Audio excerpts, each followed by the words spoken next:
명절이 다가오면 괜히 마음이 허전해지는 순간 여러분도 있으셨죠? 음식 냄새와 웃음소리 대신 고요함만 가득한 집안을 마주했을 때 그 낯선 적막감에 마음이 쿵 내려앉는 경험. 누구에게는 설렘의 시간일지 몰라도 누군가에게는 깊은 외로움이 찾아오는 시간이 바로 명절입니다. 안녕하세요.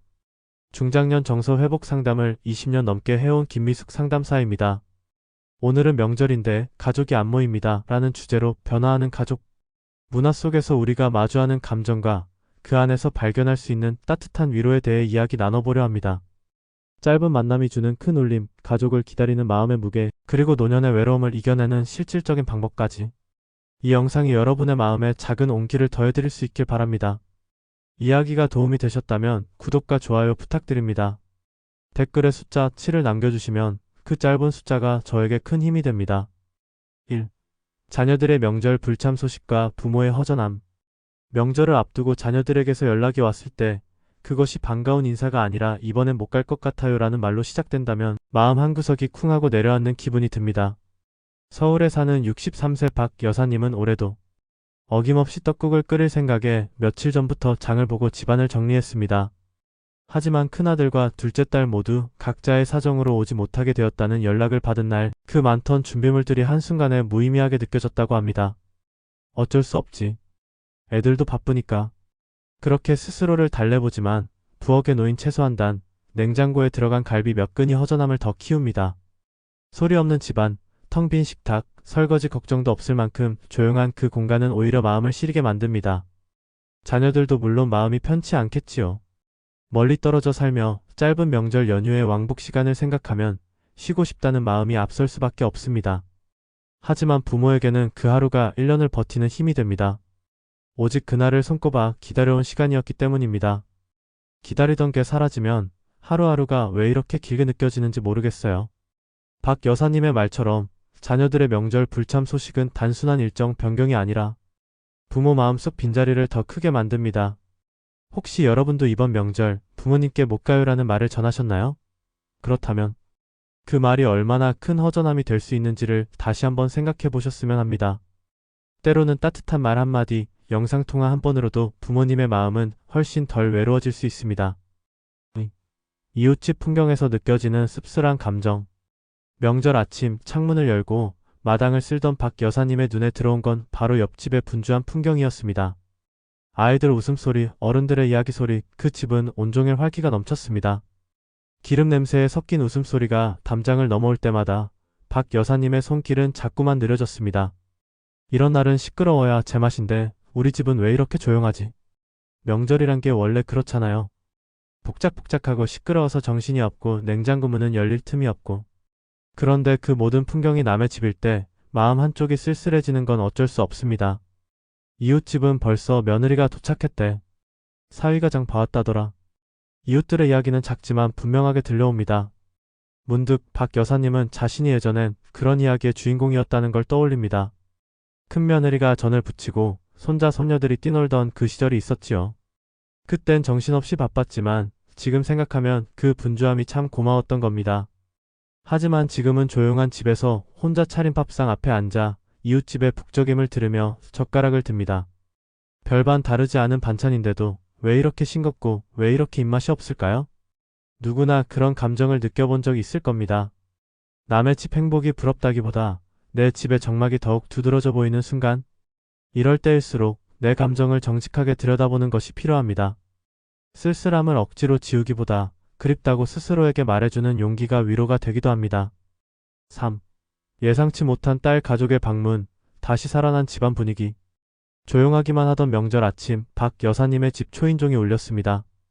택배라도 왔나 싶어 문을 열었는데 웬일인지 둘째 딸과 사위 그리고 손녀가 떡하니 서 있는 겁니다. 엄마 깜짝 놀랐죠? 라는 딸의 인사에 박 여사님의 눈가가 순식간에 붉어졌습니다. 사실 딸은 며칠 전까지는 엄마 이번엔 힘들 것 같아라고 했던 터라 기대조차 하지 않았던 방문이었습니다. 잠깐이라도 보고 싶어서 왔어요. 그 짧은 말에 담긴 진심은 박 여사님의 가슴을 울렸습니다. 준비해둔 갈비찜, 식은 채소전, 며칠 전 만든 나물들까지 갑자기 의미를 찾기 시작했습니다. 이 집에 사람이 있었구나. 딸 가족이 도착한 후 집안은 완전히 달라졌습니다. 손녀의 발소리가 복도를 뛰어다니고 사위는 부엌에 들어와 전자레인지 사용법을 묻고 딸은 옛날 사진을 꺼내며 이런저런 이야기를 나눴습니다. 집안의 온기가 다시 돌았습니다. 그 따뜻함은 단지 체온 때문이 아니라 오랜만에 느껴보는 정서적 연결에서 비롯된 것이었습니다. 엄마 냉장고 너무 꽉 찼어. 다음엔 그냥 우리가 장 볼게요. 딸의 그 말에 박 여사님은 웃으며 고개를 끄덕였습니다. 자신이 누군가를 맞이할 준비를 해왔다는 사실이 이제야 빛을 발한 것 같았습니다. 짧은 방문이었지만 그날 박 여사님의 집은 오랜만에 집다웠습니다. 조용한 시간 속에 숨죽이고 있던 그리움이 사람들의 목소리와 온기를 통해 풀려나간 날이었죠. 혹시 여러분도 누군가에게 예상치 못한 방문을 선물해 본 적이 있으신가요? 때로는 그런 뜻밖의 순간이 한 사람의 삶 전체를 환하게 밝혀주기도 합니다. 4. 손녀와의 대화에서 느낀 가족의 따뜻함. 저녁이 되어 박 여사님은 손녀와 함께 거실 바닥에 앉아 귤을 까먹었습니다. 할머니, 우리 다음에도 또 올 거예요? 그 한마디에 마음이 사르르 녹았습니다.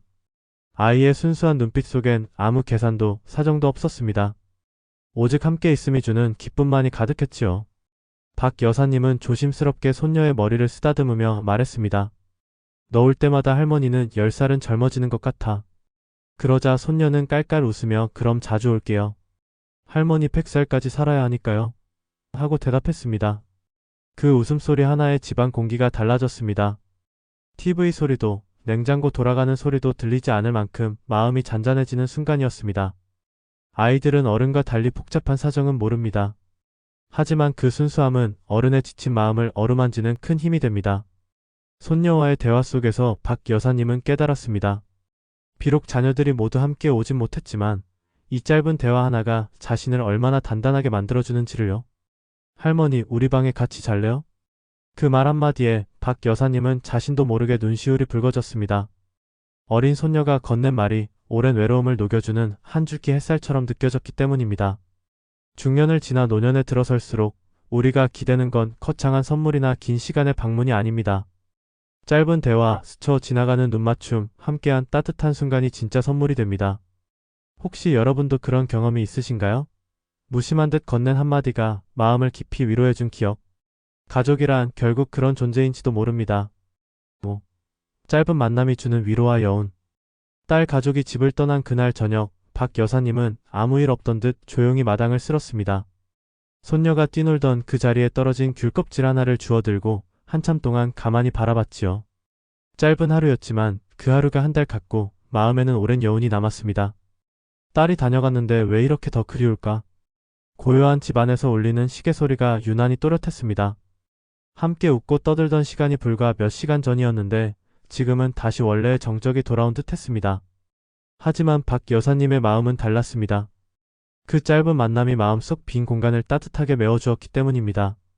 사람은 때로 긴 시간보다 진심이 담긴 짧은 순간에 더 깊은 위로를 받습니다. 손녀가 건넨 말, 딸이 준비해온 작은 과일 바구니, 사위의 다음엔 꼭 하루 더 머무를게요 라는 약속. 이 모든 것이 박 여사님에게는 큰 선물이었습니다. 떠나간 자리를 정리하며 눈물이 맺혔지만 그건 외로움 때문이 아니었습니다. 오히려 감동과 감사가 뒤섞인 눈물이었죠. 짧게나마 서로의 존재를 확인하고 그 따뜻함을 나누었다는 것. 그 사실 하나로도 삶은 충분히 견딜만해집니다. 혹시 여러분도 그런 순간을 겪어보신 적 있나요? 너무 짧아서 아쉬웠지만 그 짧은 시간이 길고 긴 위로로 남았던 기억. 사람 사이의 정이란 바로 그런 데서 시작되는 것 같습니다. 6. 변화하는 명절 문화, 더 이상 모이지 않는 가족들. 예전에는 명절이면 누구나 고향으로 향했습니다. 기차역 대합실은 발 디딜 틈이 없었고 고속도로는 온종일 꽉 막혔지요. 하지만 요즘은 그 풍경이 점점 사라지고 있습니다. 박 여사님도 예전엔 그 복잡함이 당연하다 여겼습니다. 그런데 이제는 딸도 아들도 이번엔 못 가요라는 말을 아무렇지 않게 꺼냅니다. 사실 이 변화는 한두 집의 일이 아닙니다. 명절에 가족이 꼭 모여야 한다는 전통은 점점 느슨해지고 각자의 사정과 가치관이 더 중요하게 여겨지기 시작했지요. 젊은 세대는 쉬는 시간으로 명절을 이해하고 부모 세대는 만남의 시간으로 생각합니다. 이 간극은 해마다 커지고 있습니다. 모이지 않는 이유는 다양합니다. 거리, 비용, 피로감, 관계의 어색함까지. 게다가 팬데믹 이후엔 비대면, 인사가 익숙해지면서 굳이 모일 필요가 없다고 생각하는 이들도 많아졌습니다. 이제 명절은 더 이상 전국적인 이동의 날이 아니라 선택적 방문의 날이 되어가고 있는 셈이지요. 그렇다고 해서 이런 변화를 무조건 부정할 필요는 없습니다. 세상이 달라졌고 사람들의 삶도 달라졌으니까요. 중요한 건 함께하지 못했어도 마음만은 닿아 있다는 걸 서로 확인하는 일입니다. 박 여사님은 딸의 짧은 방문을 통해 그 사실을 배웠습니다. 꼭 며칠을 함께 보내야만 가족이 가까운 건 아니었습니다. 짧은 시간에도 진심이 담긴 순간이면 그걸로 충분했으니까요. 여러분은 이 변화하는 명절 문화에 대해 어떻게 생각하시나요? 무조건 아쉽다고만 여기기보다 지금 시대에 맞는 새로운 가족의 형태로 이해해 볼 수는 없을까요? 7. 경제적 부담, 라이프 스타일 변화가 가져온 현실. 과거에는 명절이 가족의 큰 축제처럼 여겨졌습니다. 하지만 지금은 오히려 경제적 부담으로 느껴지는 이들도 많습니다. 박 여사님의 큰아들은 최근 전화통화에서 이렇게 말했습니다. 엄마, 애들 학원비에 대출 이자까지 이번엔 정말 여유가 없어요. 그 말을 듣고 박 여사님은 아무 말도 하지 못했습니다. 자식이 힘든 상황에 있다는 걸 알기에 섭섭함보다 걱정이 앞섰습니다. 한때는 명절을 준비하면서도 마음이 들떴지만 이제는 차례상 비용, 교통비, 선물 준비 등이 부담으로 작용합니다. 특히 젊은 세대는 치솟는 생활비에 맞벌이까지 하며 숨가쁜 일상을 살아가고 있죠. 그런 현실에서 명절은 즐거운 휴일이 아니라 쉬기 어려운 일정이 되어버리기도 합니다. 게다가 라이프 스타일도 크게 바뀌었습니다. 혼자 사는 삶, 비혼, 맞벌이 부부의 증가, 취미 중심의 여가 생활 등은 가족 중심 명절 문화와는 거리감이 있습니다. 더는 명절엔 당연히 모이는 것이라는 말이 통하지 않는 시대가 된 것이죠. 이런 변화는 단지 개인의 선택이라기보다 사회 전체가 변화한 결과입니다. 하지만 부모 세대에게는 여전히 모이는 날이라는 인식이 남아있고 자녀 세대는 쉬는 날로 여기는 경우가 많습니다. 이 차이를 어떻게 이해하고 받아들일 것인지가 앞으로의 가족관계의 중요한 숙제가 됩니다. 박 여사님은 요즘 들어 이렇게 생각합니다. 오지 못한다고 서운해할 게 아니라 그 아이들도 얼마나 힘들까를 먼저 헤아려야겠구나. 마음을 바꾸는 데는 시간이 걸리지만 세상이 달라진 만큼 부모의 시선도 조금은 달라져야 할 때인지도 모릅니다. 혹시 여러분도 비슷한 고민을 하고 계신가요? 서로의 입장을 이해하려는 작은 시도, 그것이 지금 시대의 가족을 지키는 가장 큰 힘이 될 수 있습니다. 8. 노년의 외로움을 이겨내는 3가지 방법. 명절처럼 가족 중심의 시간이 지나가고 나면 홀로 남겨진 어르신들의 마음은 한층 더 쓸쓸해집니다. 박 여사님도 딸 가족이 떠난 뒤 며칠 동안 말수가 줄었습니다. 괜찮다는 말로 스스로를 다독여보지만 고요한 집안은 가끔 마음을 무겁게 만들곤 하지요.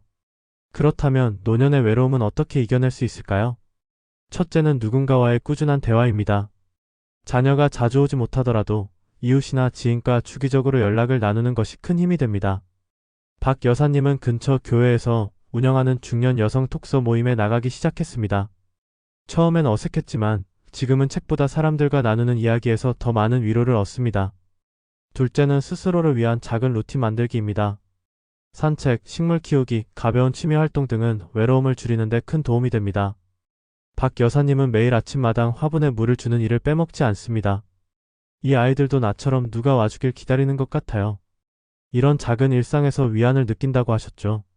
셋째는 마음을 열고 세상과 연결되는 자세입니다. 디지털 기기를 통해 영상통화를 하거나 온라인으로 정보를 찾는 등 새로운 것에 대한 두려움을 줄이면 소외감도 함께 줄어듭니다. 박 여사님은 요즘 손녀와 카카오톡으로 짧은 대화를 주고받으며 하루의 즐거움을 찾곤 합니다. 외로움은 사라지지 않습니다. 하지만 그 감정을 다루는 방법은 분명히 있습니다. 누군가와 마음을 나누고 스스로의 시간을 소중히 여기고 새로운 것에 마음을 열 때 노년의 외로움은 더 이상 두려운 것이 아닐 수 있습니다. 여러분은 어떤 방법으로 외로움을 이겨내고 계신가요? 여기서 나눈 이야기가 작은 실마리가 되기를 바랍니다. 명절은 여전히 가족이라는 단어를 떠올리게 합니다. 하지만 그 형태는 예전과는 사뭇 달라졌습니다. 더는 한자리에 모이지 않아도 물리적 거리를 이해하며 마음만은 가깝게 이어가려는 노력이 필요해졌습니다. 이번 영상에서 우리는 명절에 찾아온 쓸쓸함부터 짧은 만남이 주는 위로, 세대 간의 이해, 그리고 외로움을 이겨내는 지혜까지 다양한 이야기를 나눴습니다.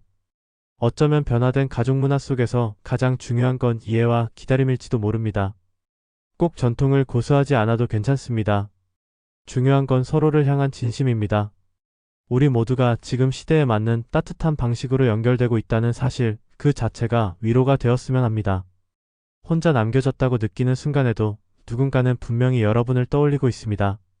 그 마음을 기억해 주세요. 이야기가 도움이 되셨다면 구독과 좋아요 부탁드립니다.